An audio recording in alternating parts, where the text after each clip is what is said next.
you know, folks know about, and you mentioned your relationship with Axl, and it didn't work out so well, and you talked a lot about the tumultuous relationship. But I want to really point out, and I know a lot of your fans know this anyway, but you've kept some childhood friends that remain close to you to this day. And for me, going to school, growing up in the LA area, you know, I remember all the places where you used to hang, many of the same places I did. And you developed a relationship with Mark Cantor. And anybody that knows the LA area, Cantor's Deli is very popular, you know, with the late night buzz to, you know, early morning breakfast before class. And this was a guy that you were friends with as a kid, and when you were struggling to make it, had no money, didn't know where you were going to sleep that night, didn't know where you were going to eat, he flooded you cash, just made flyers to promote Guns N' Roses. Talk about how, through all the rough levels of your life, you were able to maintain friends like Mark Cantor for so long. I think that because Mark was just a really good friend. He had no really vested interest except for maybe a couple $100 here, a couple $100 there.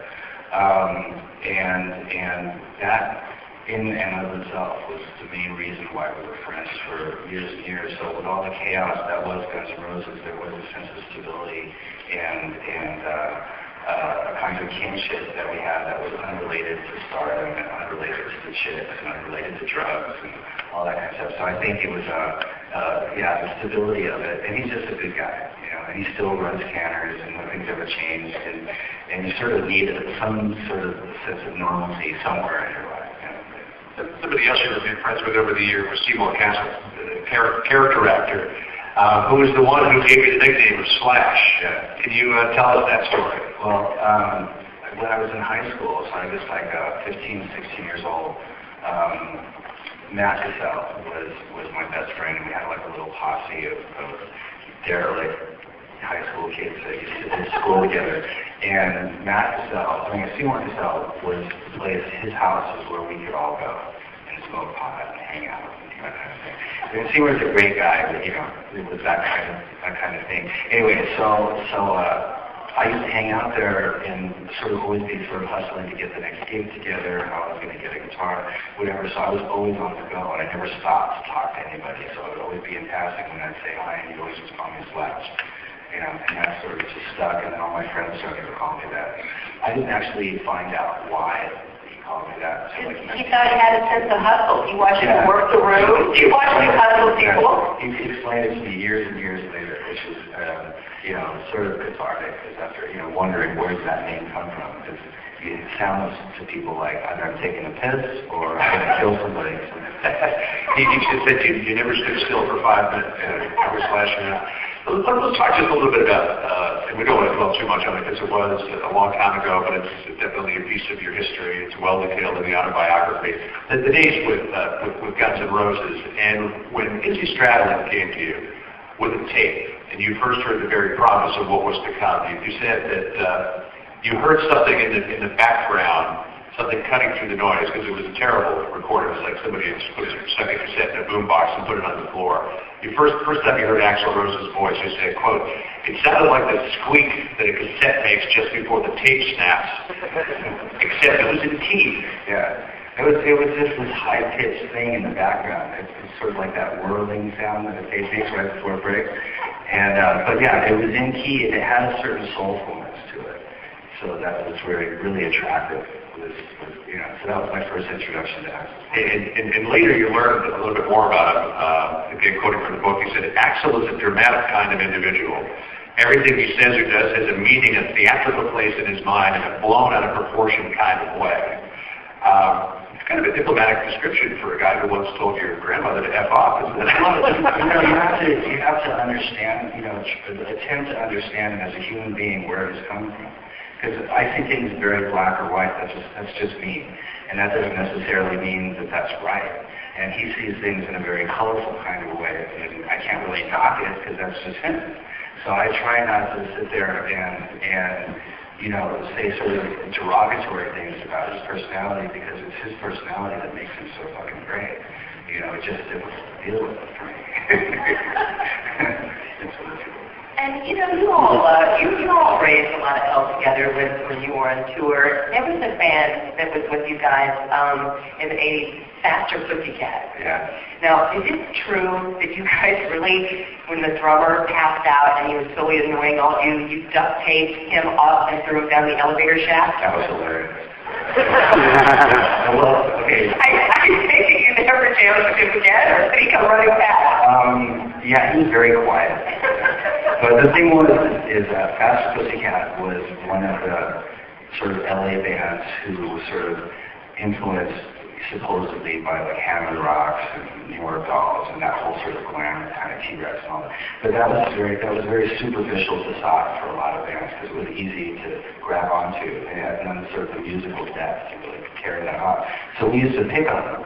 And when we got sent out to Europe to do our first European headlining tour, and they were the opening band, the first day that we showed up in Hamburg, we ran into them in the hotel, and we were like, oh, so the drummer decided, because the drummer actually had a little bit of a heroin problem, so he identified with us because we were like already been there and done that.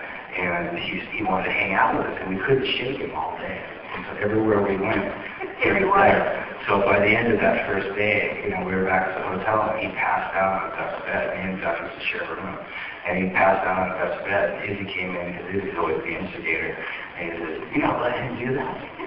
Sleep on your bed. Sleep on the couch or whatever. And Duck was like, there's no way. So we picked him up by his legs and arms, and duct taped him up and put him in the elevator shaft. But he woke up during that. Really?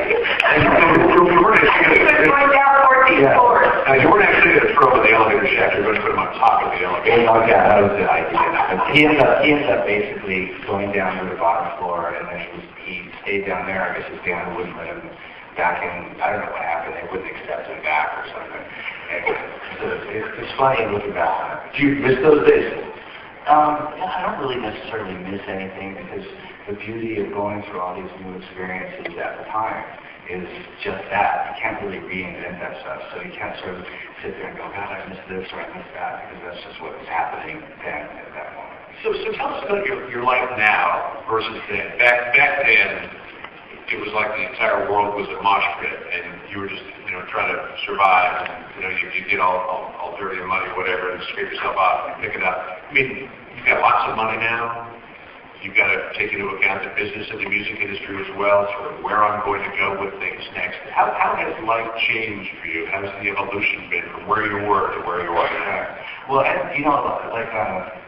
on the surface, you start to talk about all these funny stories and this and that, but all throughout all that, I was very focused musically.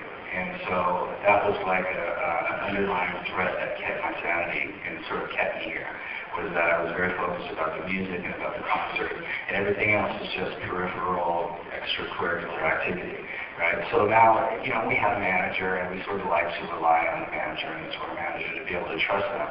After years of doing that, you start to learn that that doesn't necessarily work in your best interest. And the reality of this business and sort of cutthroat aspect of it, and the fact that people, if your best friends will rip you off and all that, so it starts to come into play. So as you do this longer and longer, the more aware of all that you become. If you're smart, you start to learn something about it so that you can protect yourself in the future. So at this point, it's still about the music, and it's about protecting and keeping that sacred, being able to function and have control over it, not letting somebody else do it. And also, I'm not much of a money-minded person. That's always been sort of my character defect. I never did this for the money, so I never really cared much about it. But at this point, I'm sort of like going, we need to sort of pay attention to what's going on, because it's essential to have disastrous things happen, and not to be compensated for your efforts is always right there.